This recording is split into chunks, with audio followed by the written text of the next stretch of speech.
Good evening, all of you. Today we are going to the 11th section of our English learning through Telugu. అర్థమైందిగా అందరికీ నమస్కారములు. ఈరోజు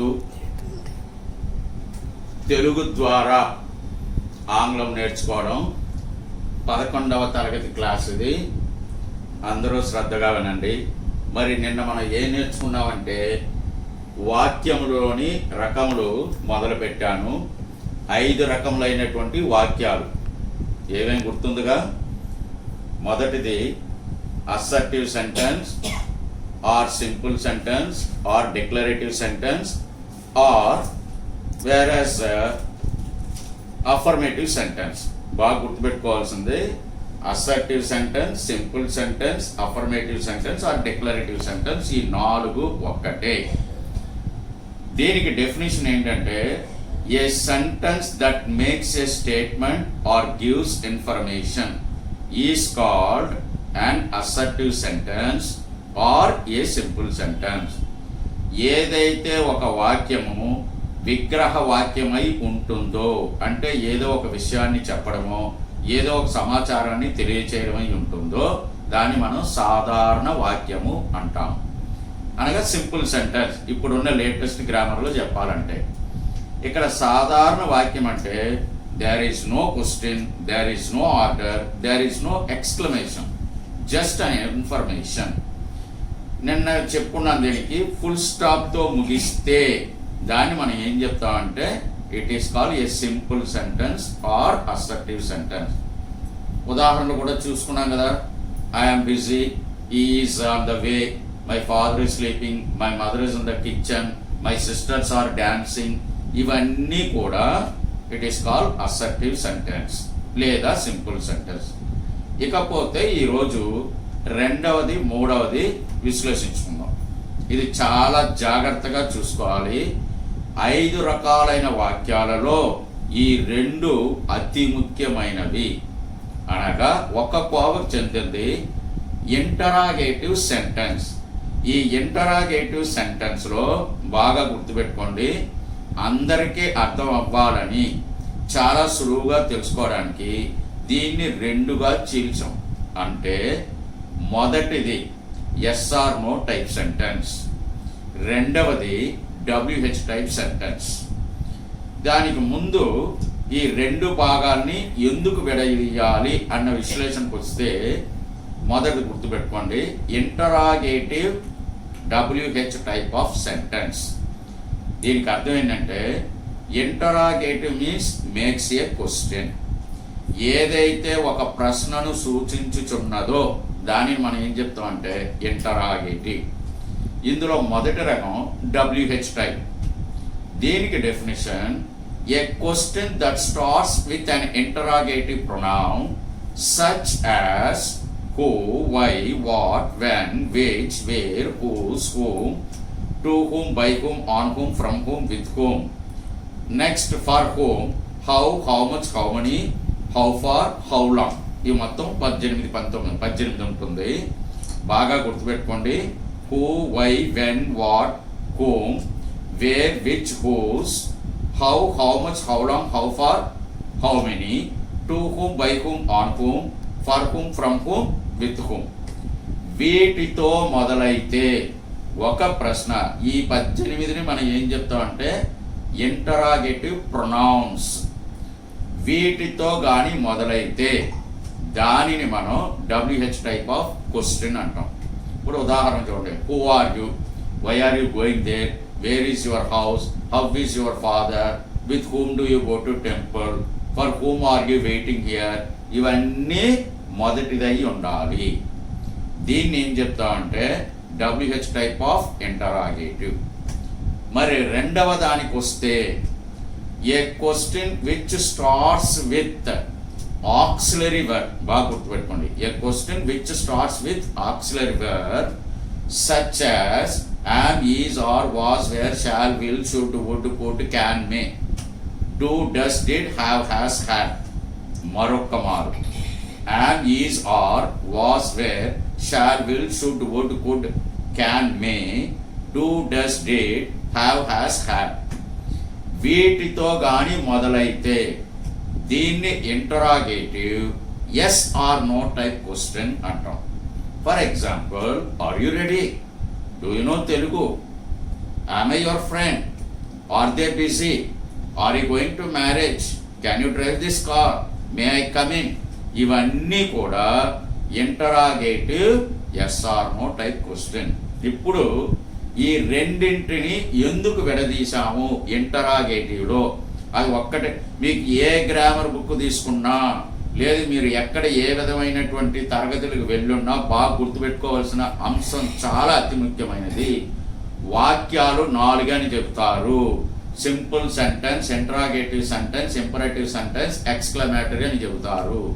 కానీ ఇక్కడ మనం చాలా పరిపక్వతతో, స్పష్టంగా, సూక్ష్మ ధోరణిలో లోతుగా నేర్చుకోవాలన్న ఉద్దేశంతో ఇక్కడ ఇంటరాగేటివ్ అన్నది మీకు చక్కగా అర్థం అవ్వాలని దాన్ని 2గా విడదీశాను.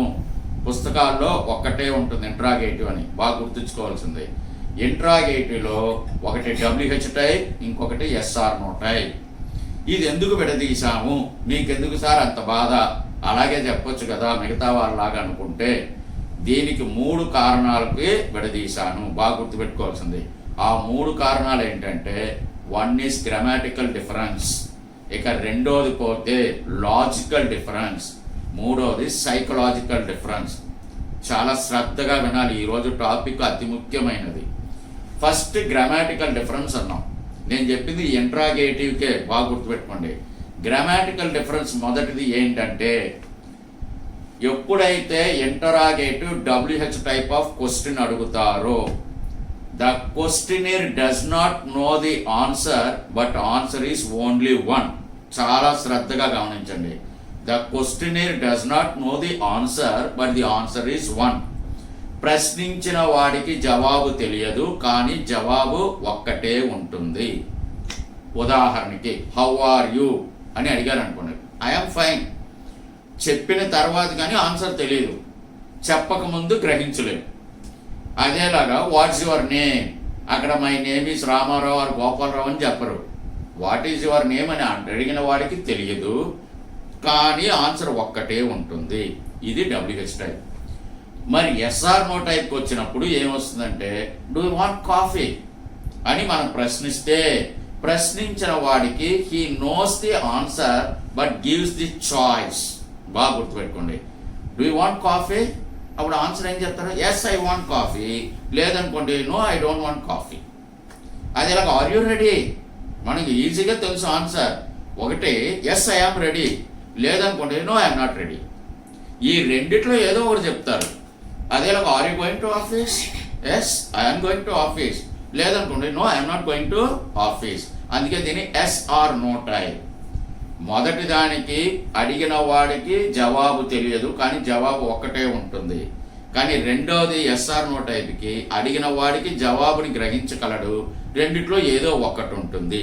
దీన్నే గ్రామాటికల్ డిఫరెన్స్ అంటాం, అంటే వ్యాకరణపు తేడా.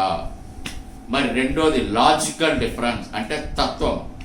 ఈ తత్వం అన్నది ఎలాగొస్తుందంటే, మొదటిదేమో ఇంట్రాగేటివ్తో స్టార్ట్ అవుతుంది, రెండోది ఇంట్రాగేటివ్ ప్రొనౌన్, రెండోదేమో యాక్చువల్ వర్బ్తో స్టార్ట్ అవుతుంది. మరి ఇక చివరిగా మూడోది ఏ గ్రామర్ బుక్లోనూ ఉండదు. బాగా గుర్తుంచుకోవాలి. చాలా వరకు వ్యాకరణ పద్ధతిగా నేర్చుకోవడం అన్నటువంటిది నియమ నిబంధనలకు లోబడినది, కానీ దాన్ని అమలు పరిచేటప్పుడు నియమ నిబంధనల నుంచి కొన్ని సడలింపులు ఉంటుంది. ఉదాహరణకు మనం చూస్తే, ఇప్పుడు రెడ్ సిగ్నల్ పడితే బండి ఆగాలి అంటాం. బండి ఆగాల, బండి ఆపాలా?